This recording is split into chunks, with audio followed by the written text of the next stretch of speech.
Bienvenue à Les Affaires Brassicole, votre balado sur l'entrepreneuriat brassicole du Québec, avec Leonardo Calcagno de Baron Mag.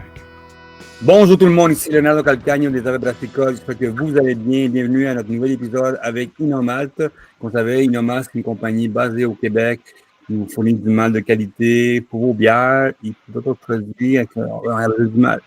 Si vous avez des questions, inomalt.ca ou info@inomalt.ca. Comme vous savez, à chaque semaine, on fait des entrevues avec du monde qui travaille avec du malt, du monde qui comprend un petit peu qu'est-ce qui se passe avec, pourquoi le monde choisit Inomalt. Bien sûr, comme vous savez, Baron Mag, tranquillement, on travaille sur notre prochain journal, Les Affaires Brassicole. On travaille sur d'autres produits numériques qui s'en viennent dans pas long. On travaille beaucoup sur l'infolette parce que, puis aussi le côté de qu'est-ce qu'on va faire comme éditorial. Ça, c'est quelque chose qu'on s'en vient de plus en plus. Puis de plus en plus, on veut avoir un peu votre feedback parce que avec nos clients, avec nos partenaires comme Inomalt, on veut savoir qu'est-ce qui se passe chez vous. So, si vous avez 2 minutes, envoyez-nous un courriel à leonardo@baromac.com. Puis on veut savoir qu'est-ce que vous avez dans le contenu qui s'en vient. Comme ça, on grossit à chaque année, on reçoit de plus en plus de feedback. On aimerait beaucoup en plus de savoir qu'est-ce qui se passe. Si vous avez 2 minutes, envoyez un courriel à leonardo@baromac.com. Aujourd'hui, on fait une entrevue avec la gang de Boc et Bière. Si vous ne connaissez pas de brasserie, shame on you encore, comme je disais tout le temps, parce que c'est une brasserie que moi, j'ai connue dans un moment weird un peu. Ils venaient d'acheter. On était pendant la pandémie, je pense, dans ce coin-là. Puis je me suis arrivé là-bas, puis je faisais quelques semaines qu'ils avaient acheté la brasserie. Puis depuis ce temps-là, on a fait une entrevue vite, vite avec eux autres. Puis on grossit très fort cette brasserie-là. C'est une brasserie qui a un très beau succès. Comme si vous allez à Sherbrooke, c'est la brasserie à aller voir, avec Ciboire, bien sûr. Et si vous allez dans ce coin-là, centre-ville, il faut aller à cette brasserie-là. Puis bien sûr, ils ont reçu beaucoup de brasseries-là. Ils ont une usine maintenant. Ils sont en train de développer de plus en plus le côté quand c'est le tap room, tout ça. Ils viennent de pogner la forge. Puis bien sûr, ils sont en train de le grossir en plus. En plus, si vous voyez, vous autres, la Boc et Bière, vous voyez que les canettes sont de plus en plus disponibles partout, puis le monde veut avoir leur fruits chez eux. So, également, eux autres, ils utilisent Inomalt. Également, je vous parle aujourd'hui avec Charles Gagné, qui est propriétaire de la brasserie, pour comprendre un petit peu leur vision, qu'est-ce qui se passe depuis qu'on s'est vu la première fois qu'on a fait l'entrevue avec eux autres. Bien sûr, qu'est-ce qui s'en vient pour les autres, puis bien sûr, l'utilisation d'Inomalt dans le produit. So, Charles Gagné, excuse-moi, comment ça va? Oui, ça va super bien. Merci Léo pour l'invitation. Et merci à toi de prendre ton temps. Je sais que tu es énorme, plus occupé. C'est vrai qu'on se voit, on se parle beaucoup trop. Puis après ça, on se concourt un peu partout de ce qu'on fait. Ouais, c'est correct, c'est le fun d'être occupé. Il faut être occupé. Il faut tout le temps. Charles, comment ça va? Comment ça a été cet été pour vous autres? Ça a été une super bon été à date. Je te dirais, on court beaucoup. On essaie de fournir nos volumes, la demande qu'on a. Puis déjà, on est super content parce qu'on a un bon succès cet été. Puis ça va super bien. Là. Puis qu'est-ce qu'ils se vend le plus? Qu'est-ce qu'ils se vend le plus cet été, vous autres? Je te dirais, nous autres, on a un bon mix de produits. Fait que, c'est sûr que toujours IPA en premier, mais sinon, on a quand même quelques lagers qui suivent pas trop loin. Sinon, étonnamment, petite Irish Red rousse irlandaise, blanche belge, ça se vend super bien. Oui, puis l'Irish Red, man, quand je viens d'arriver de Toronto, puis j'ai passé 4 jours là-bas à Toronto, man, puis je suis surpris que ça se vend de plus en plus, man. Je me suis pas une bière que je m'attends que l'été, le monde boive ça. Puis en Ontario, j'ai vu ça, que la bière, tout ce qui est red, ça se vend tranquillement, man. Puis ça commence à monter, je m'attendais pas à ça. Man. Tu vas être étonné encore plus, là, mais nous autres, on a décidé de garder un SKU de stout pendant l'été aussi. Puis étonnamment, on en vend régulièrement, c'est super stable. Là. Fait que, Ouais. même dans les mois d'été, ouais, tu sais, je vais aller voir vite, je vais aller peut-être dehors, là. Tu sais, mettons, depuis l'été. Je vais aller voir les produits. Je peux savoir, excuse-moi. Je vais te dire en pourcentage, c'est quand même impressionnant. Là. Stout, tu vois, c'est quasiment un genre de 5% de mes ventes en plein milieu de l'été. Écoute, moi, comme je dis, je viens d'arriver d'Ontario, puis c'est ça qu'il y avait. Les bars qui m'ont donné des bières ou qui je parlais avec eux, ils m'ont dit la Red se vend bien, puis j'étais comme surpris parce que c'est pas un produit qui se vend en été. Pour moi, c'est un peu comme une bière un peu comme la des bières comme la Porter, des affaires comme ça, c'est pas des bières qui se vendent bien, puis elle se vend bien. J'ai même découvert une nouvelle bière qui s'appelle, un nouveau style qui s'appelle The Red IPA. Ouais, ça fait un petit bout que ça existe quand même. Ça, c'est des affaires qui reviennent parfois. Ça passe dans l'oubli un peu, puis ça ressort 5-10 ans plus tard. Là. Bien, c'est ça, je parlais avec une brasserie qui était dans Prince Edward County. Une nouvelle brasserie, ça fait 2 ans qu'elle existe aussi, puis ils me disaient que c'était la bière qu'ils ont le plus chez eux, que c'est un vieux style qu'ils viennent de ramener, puis tranquillement le monde vient en découvrir. Non, c'est intéressant. Mais vous autres, comment ça va depuis la première fois qu'on s'est rencontrés, vraiment, number one, vous venez d'acheter ça en maintenant, vous avez vu plein de changements, vous avez lancé plein de produits. Comment ça fonctionne? Comment ça va, votre vision de l'industrie? Puis, est-ce que toi, comme vision, comme entrepreneur, a changé depuis ce temps-là? Ouais, ben je pense que l'idéal, c'est de faire un petit recap rapide. Là. Mais dans le fond, nous, on a racheté le pub en 2020. À partir de 2022, dans le fond, on avait commencé. En fait, 2021, on a commencé à faire des carrières. 2022, on voyait qu'il y avait une certaine demande, puis qu'on a décidé de partir notre usine. Puis 2023, début 2024, on était plus actifs en distribution. Puis ça va faire une espèce de 18 mois qu'on est vraiment plus actifs. Là. Puis dans le fond, le pub, c'est sûr qu'on a eu quand même des bonnes difficultés avec la COVID, parce qu'on a eu on a eu des 3-4 fermetures depuis le moment qu'on a acheté jusqu'à temps que ça soit finalement terminé. Là. Puis là maintenant, on traîne encore un petit peu le poids de la COVID sur notre dos, mais ça va super bien quand même tout de même. Là. Fait que, comme beaucoup d'entrepreneurs, on a eu cette difficulté-là de dire on a des pré-COVID qu'on traîne encore maintenant, puis que c'est pas toujours super évident, mais au moins c'est derrière nous, puis là on regarde vers l'avant. Écoute, moi, je te dis que j'avoue quelque chose à tout le monde qui écoute le podcast. Nous autres, on avait lancé un bureau à 2 semaines ou 3 semaines avant la pandémie. Puis en novembre, on paye enfin notre dette à la BDC. Ouais, Je te comprends, je suis avec toi, man. C'est comme un paiement de char qui traîne trop longtemps. Là. Ah, man, t'as aucune idée. Je pense que le novembre, qu'on va payer notre dernier chèque à la BDC. On avait ouvert un bureau dans le Milex avec un affaire de podcast. On avait beaucoup d'idées de ce qu'on voulait faire. Puis 3 semaines après, man, on vient de lancer 3 semaines après, on fait tout. Puis on paye encore cette dette-là. Tu sais, ça. Je te comprends, mais je te comprends. Mais toi, comment tu vois la microbrasserie maintenant? Tu sais, parce que tu sais, depuis le moment qu'on s'est vu la pandémie, où il y a eu une espèce c'est comme une espèce de. C'était faux. Les chiffres, c'était faux. Tu sais, on peut dire que la consommation de boissons, tout ça a changé, tout ça. Le monde pensait que ça allait passer toute la vie comme ça. La pandémie a fini. Ça y a eu un crash total de la vente de microbrasserie. Tout le monde comme toi qui s'est pris en main, puis on a lancé beaucoup de nouveaux produits, ils ont vendu beaucoup. Tu travailles très fort, Charles, je sais que tu travailles très fort. Puis tu es partout, tout le temps en train de vendre tes points, travailler tes points, tout ça. Comment tu vois depuis la pandémie qu'il y avait des faux chiffres à maintenant, tu sais, le changement de population, le changement le monde de boisson. Wellington, avant, tu es sur Wellington, puis c'est une rue qui était vraiment vivante tout le temps. Maintenant, il est difficile. Cette rue-là n'est pas comme avant, tu sais. Parce que, tu sais, c'est malmené pas mal. Là. Il y a 2-3 restaurants, nous autres, qui ont fermé. Il y a des parents qui, on sait qu'ils ne fonctionnent pas bien là-bas. Donc, qu'est-ce qui se passe pour chez vous? Tout ça? Ben, je te dirais, tu sais, comment moi je vois le milieu de la micro en ce moment, c'est, tu sais, moi, ça fait un vrai, pas 13 ans que je brasse, tu sais, 5 ans en tant que professionnel.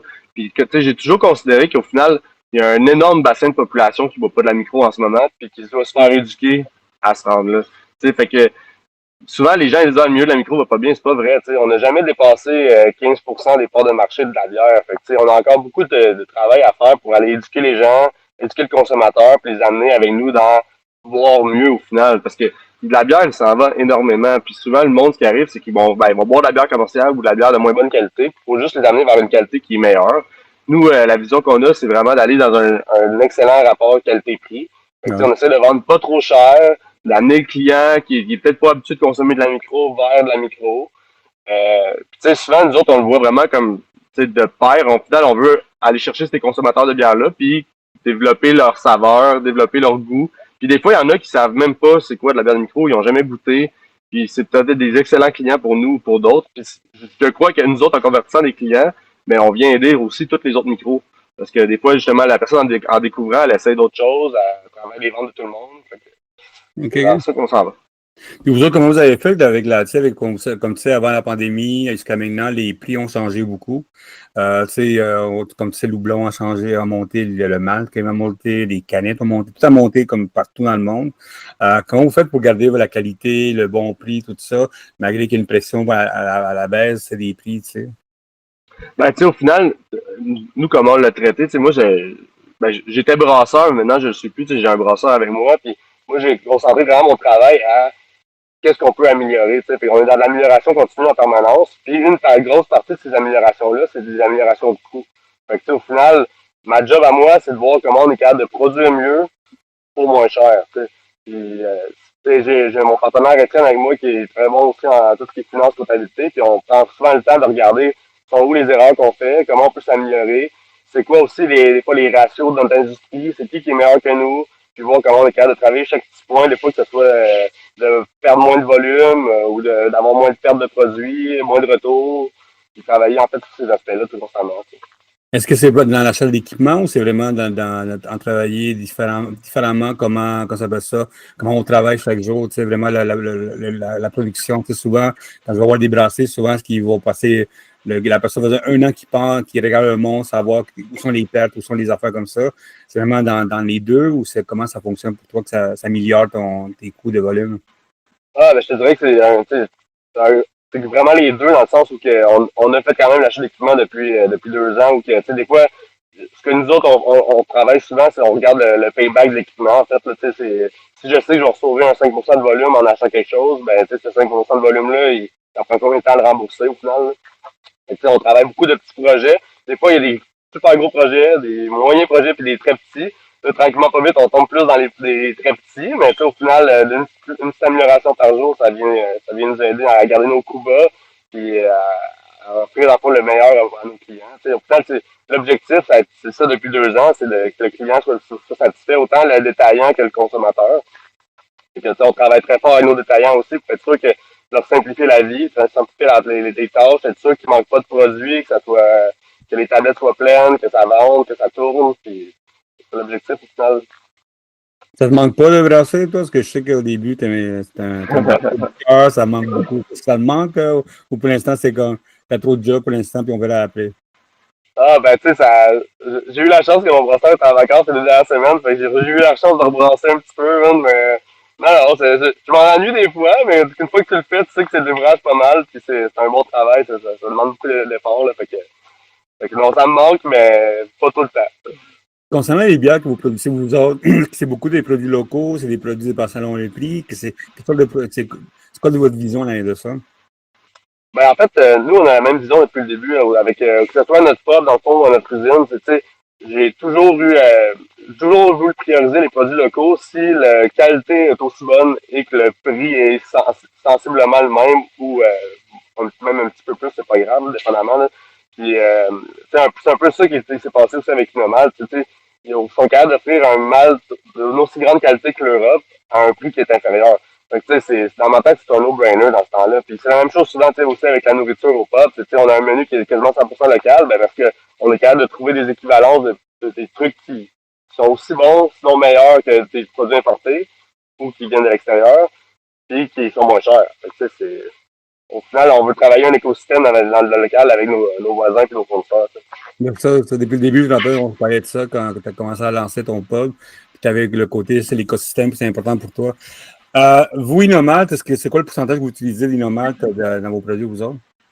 Mais en fond, Inomalt, c'est 100% de mes grains de base. Fait que, tu sais, c'est, mettons, si on constate mes recettes, à peu près de 85-90% de mon utilisation de malt, c'est Inomalt. Fait que, OK, OK, quand même. sinon, c'est j'ai pas dit du canadien, mais tu sais, des flacons, des trucs comme ça qu'Inomalt font juste pas, en fait, là. Fait que, Puis est-ce que pour toi, c'est tu sais, le côté de l'écosystème, pour toi, que c'est important de mettre ça en place, aider l'écosystème, parce que, comme tu dis, avec tout ce qui se passe dans l'industrie, l'importance d'avoir un écosystème vivant, tu sais, est-ce que pour toi, c'est très important pour ta brasserie puis ce qui est alentour de toi? ben, je pense que, tu sais, il n'y a jamais rien qui va battre d'avoir des bons contacts fournisseurs, au final. Fait que, tu sais, d'avoir du monde proche de chez toi, ça facilite aussi le contact.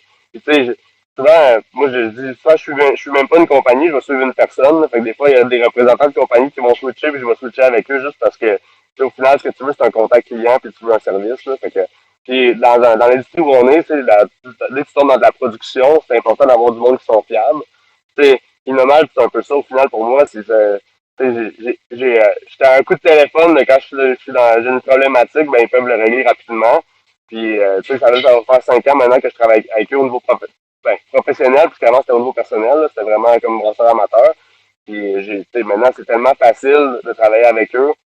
Puis la qualité est tellement toujours parfaite que j'ai pas aucun problème, puis j'ai pas le goût de switcher pour quelqu'un d'autre. C'est simple que ça. Quand tu fais une nouvelle recette, c'est chez vous, c'est toi qui fais la recette avec quelqu'un d'autre, c'est vraiment ton brasseur qui fait la recette? En ce moment, c'est moi qui fais encore les recettes. Je Ah te oui? dirais de tout. Ouais, ben, je me suis gardé ce plaisir-là encore. Oh. Mais souvent, on avait quand même beaucoup d'expérimentations qui étaient faites à notre pub avec Mathis comme brasseur. Puis là, souvent, on scalait up la recette, dépendamment de ce qu'on voulait sortir en canette ou en fût, dépendamment. OK, avant de faire une recette, tu t'appelles la gang de Mathias de Inomal pour travailler avec eux autres. Comment ça fonctionne quand tu fais une nouvelle bière? Est-ce que tu travailles avec tes fournisseurs quand tu appelles Inomal pour le malt ou comment ça fonctionne? Ah, je te dirais, mais tu sais, ça un mélange de plein de choses, mais tu sais, c'est sûr que des fois, on appelle les fournisseurs qu'on a besoin d'avoir des specs plus précis. Mais sinon, nous, on a l'avantage qu'on a un pub où on a pu faire beaucoup d'expérimentation. Fait que, tu sais, dans les 5 dernières années, on a brassé beaucoup de styles différents, beaucoup de bières différentes, puis on a beaucoup d'essais-erreurs. Fait que maintenant, on a quand même une bonne tête de qu'est-ce qui fonctionne, qu'est-ce qui fonctionne pas. Puis, souvent, tu sais, c'est comme on va faire une première production qu'on va passer en flux, on va changer un petit peu nos recettes, et après, on va lancer le produit sur le marché, là. Puis on essaie aussi beaucoup de voir ce que les gens nous demandent aussi. Là, donc, ce que le consommateur il veut, ce que le détaillant il veut, puis voir qu'est-ce qu'il va vendre, parce qu'au final, notre job, c'est de lancer un produit pour que les gens le consomment. Oui, mais parce qu'il y a beaucoup de brasseries, je pense qu'il manque ce côté-là, c'est que tu es là oui, tu es là parce que tu aimes la passion de la bière, mais en même temps, tu es là pour faire une business. Il faut que les clients soient contents, tu sais. Ben, tu sais, au final, je me considère comme un passionné, je vais toujours rester passionné, mais la passion, c'est sûr que ça a une limite à quel point ça peut payer tes bills et ton salaire. Je sais. Moi aussi, j'aurais beaucoup aimé passer ma vie à jouer du hardcore, mais non, il fallait que je fasse quelque chose d'autre de ma vie, je te comprends. So, maintenant, vous avez maintenant un nouveau taproom, la Forge à Granby, c'est ça l'affaire? C'est ça? À Bromptonville. Mountainville. Pourquoi j'ai tout le temps dans ma tête? Je pense que une fois que tout le monde s'est parlé une fois, je pense là-dessus. Comment ça fonctionne, cette stratégie-là, en arrière de ça? Parce que je ne te cache pas, j'ai beaucoup de monde qui me demande stratégie de qu'est-ce qu'on fait? Est-ce qu'on achète plus d'équipements pour faire du fût, mettre en place plus de canettes, tout ça? Puis, tu sais, toi, tu es quelqu'un qui connaît bien la restauration avec tes partners, tu sais. Vous avez ouvert une nouvelle brasserie, un nouveau taproom, excuse-moi. Comment ça fonctionne la stratégie en arrière de ça? Tu sais, à part que ce soit un point de vendre votre bière, tout ça. La stratégie en arrière de ça, est-ce que ça vit pareil que chez vous? Est-ce que c'est différent? Est-ce qu'on commence à part, est-ce que ça vit comme une espèce de McDo? Est-ce que c'est la même chose? Comment ça fonctionne quand tu ouvres une nouvelle place? Ben, tu vois, je vais être plate avec toi, mais il n'y avait pas énormément de stratégie en arrière de ça. En fait, on s'est fait contacter par, en fait, la forge, en fait, qui était qui était en fait l'ancienne forge avant, qui était une mano-brasserie. On s'est fait contacter parce que, le propriétaire de la bâtisse, en fait, il avait reçu le projet, puis c'était fermé, en fait, maintenant, là, depuis janvier que c'était fermé. Puis en fait, on s'est fait demander si ça nous intéressait de peut-être le repartir. J'ai mon partenaire Jean-Michel, que lui, en fait, devient de Bromptonville. Il a toujours aimé Brompton, il l'a tatoué sur le cœur. Puis son premier projet, c'était de le faire là-bas avant qu'on achète le boc. Au OK. final, c'était un peu pour boucler la boucle d'avoir un petit pied à terre à Brompton. Fait que, on a eu vraiment une bonne passe à la palette, puis on l'a pris, c'est juste ça, en fait. Là. Et maintenant qu'on avait aussi quand même un 5 ans d'expérience en termes de tout ce qui est taproom, bar, restauration, ben on s'est dit qu'on était capable de le faire, puis c'est juste ça en fait là. Puis en même temps, maintenant qu'on avait une usine, ben c'est facile pour nous de fournir de la bière à un point de vente de plus. Fait qu'au final, le but c'était un peu de se créer un deuxième, troisième bon client en fait qui consomme régulièrement notre bière. Là. Est-ce qu'il y a à long terme, même si tu n'as pas de stratégie, comme tu viens de dire, est-ce que tu penses à mettre en place une autre place comme ça ou tu t'attends encore 5 ans avant de trouver une nouvelle place comme ça? Parce que, comme je dis, moi, c'est le courrier que je reçois souvent des brasseurs. Qu'est-ce qu'on va faire? Comment on peut faire? Et toi, en plus, le succès avec celui que tu as à Wellington, avec une nouvelle place, est-ce que c'est quelque chose que tu dois faire en 5 ans Après 5 ans ou à trouver vraiment ton plus nouvelle place, une nouvelle place, tout ça. Ben, tu sais, nous autres, on a toujours été un peu go with the flow, là. Fait que, tu sais, au final, je pense qu'on va le voir aussi selon les opportunités qu'on a. Puis, je trouve que tu sais, la vie, nous, on la prend souvent comme ça. On avance on avance quand même assez rapidement, mais tu sais, on prend les opportunités qui s'offrent à nous, tu sais. Fait que ce soit un prochain pub ou un partenaire, tu sais, nous, on est souvent aussi ouverts à ça. Tu sais, est-ce qu'il y a des gens qui ont déjà un pub ou déjà un bar qui veulent leur convertir avec plus de bières de micro, puis qu'on pourrait devenir partenaire, mais tu sais, c'est des choses qu'on considère. Puis, moi, j'ai juste 30 ans encore, donc ma vie d'entrepreneur, elle fait tout juste commencer. Fait que je suis bien ouvert à plein de choses. Là. Fait que, puis là, en ce moment, on travaille très fort à l'usine pour optimiser nos processus, travailler différents lancements de produits. Fait que, on s'amuse aussi à travers ça. Là. C'est pas ça. Dis-moi, man, comment tu vois, toi, l'optimisation du processus dans la vie, toi-même? C'est quoi est-ce que tu as une checklist? Est-ce qu'il y a des affaires que tu dis il faut travailler mieux, tout ça, parce que tu sais, chacun est différent, tu sais. Alors, comment tu fais pour commencer à penser à optimiser tes processus pour que ça soit le meilleur pour toi? Ben, en fait, tu sais comment moi je le vois, c'est on veut continuer de grossir, puis en fait, de plus en plus, on commence à avoir une plus bonne équipe. Mais là, il faut commencer à encadrer les gens aussi, puis que tout le monde sache le rôle qu'il y a dans l'entreprise, puis comment bien l'exécuter. Puis être sûr aussi qu'on a un certain standard, que ça soit autant au niveau de la bière, de la qualité, que dans nos processus d'affaires, en fait, avec les clients, le service clientèle, la livraison, optimiser en fait toutes ces choses-là. Et c'est une des raisons aussi pourquoi, tu sais, là, en ce moment, on distribue seulement en Estrie, parce qu'on a voulu faire un petit peu des baby steps un peu dans notre distribution pour être sûr qu'on descend bien nos clients, on n'a pas de BO, on s'assure vraiment que tout le monde est satisfait. Et, tu sais, je te cacherai pas que même des fois, on échappe, puis tu sais, on travaille fort pour essayer que ce soit le plus parfait possible. Ça, c'est vraiment la mise en place d'un bon CRM, c'est la mise en place de processus de communication, comment ça fonctionne mieux pour toi? Ben, en fait, nous autres, malheureusement, on n'a même pas encore de CRM. Là. Je te dirais que je sais que ça existe, puis je l'en yeux souvent, mais nous autres, on est très sur le terrain. Fait que, en ce moment, on est une équipe, tu sais, juste pour l'Estrie, on est 3 qui vont couvrir l'Estrie présentement. OK, OK.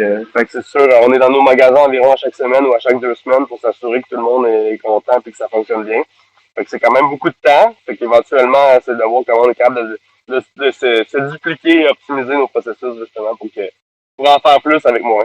Mais écoute, un CRM, moi, je comprends pas que tu n'en as pas un. Là. C'est quelque chose d'essentiel. Là. Moi, j'en parle à beaucoup de monde. Moi aussi, ça fait pas longtemps que j'en ai un. Ça fait peut-être que 2 ans, j'en ai un. 2, 3 ans, j'en ai un, tu sais.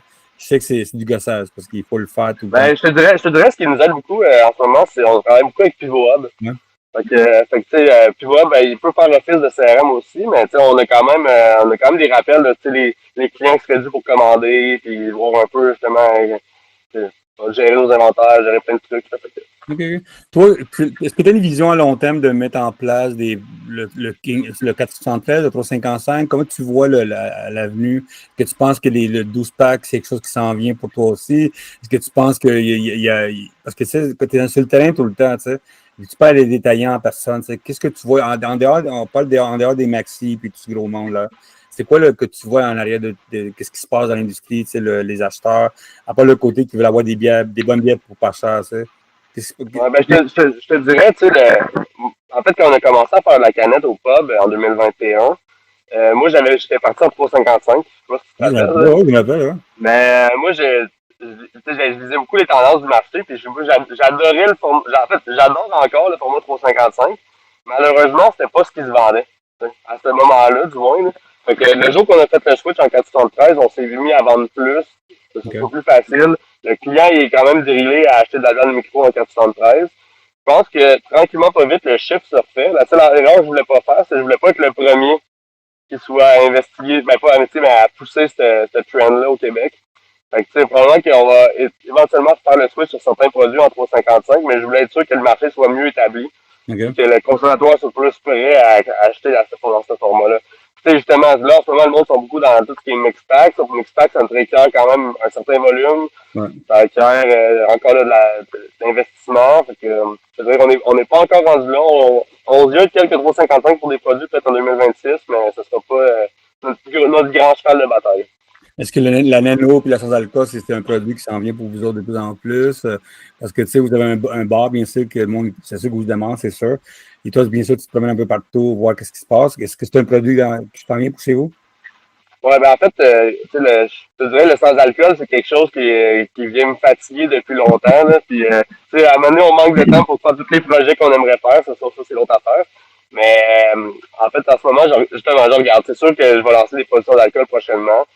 La chose que je voulais pas faire comme erreur, c'est j'aime ça pouvoir bien dormir la nuit. Fait que je voulais être sûr de lancer des produits sans alcool qui sont stables, qui exploseront pas chez les clients parce qu'ils fermentent, qui ne vont pas monter en pourcentage d'alcool. Ah ouais. Fait qu'on on travaille beaucoup avec des processus de pasteurisation en ce moment pour être sûr d'avoir des produits justement qui sont stables et qui vont être bons. Ça, c'est l'autre affaire aussi, c'est, tu sais, je trouve que dans le sans alcool, il y a quand même, surtout la bière sans alcool, il y a beaucoup de produits qui sont quand même assez inférieurs en qualité. Ah ouais. Fait T'as raison. que, tu sais, je veux quand même lancer un produit qui va être bon. Fait que ça, c'est l'autre affaire que je trouve qui est quand même assez difficile à faire. Fait que ça demande encore une certaine recherche et développement. Et, fait que, tu sais, l'objectif, ça va être ça. Ça va être de lancer quelque chose qui est bon, qui est stable, qu'on va être capable de pousser sur le long terme. Fait que, c'est ça. On prend un peu plus notre temps, mais on s'assure que ça va être bien fait quand ça va être fait. T'as tellement raison que beaucoup de bières sans alcool n'est pas bonne. Moi, je peux pas. Moi, c'est une des difficultés de la bière sans alcool parce que j'en trouve qu'il n'y a pas assez bonne. Il y a trop de monde qui ont lancé n'importe quoi, puis moi, ça m'écoeure, puis je te comprends là-dessus. Puis il y en a comme quelques-unes que tu as écouté comme OK, il faut un effort, il manque une petite affaire pour que ça fonctionne mieux, tu sais. Puis toi, qu'est-ce que tu vois dans cette bière sans alcool, 355 ou 473? Quand tu parles avec du Je monde? pense que je te dirais, moi, je pense que les 413 fonctionnent encore bien pour vrai, OK, hein. OK, OK. Ouais. Ouais, sans alcool. C'est sûr que là, encore là, ça dépend si tu parles mix pack ou pas. Là. En mix pack, je sais que OK. il y a quand même beaucoup de caisses de 12 qui se vendent en sans alcool. Puis tu sais, de plus en plus, même Costco qui vend de la sans alcool. Walmart, hein, j'ai vu Walmart, Boréal, Ah, Walmart, c'est ça. là-dedans.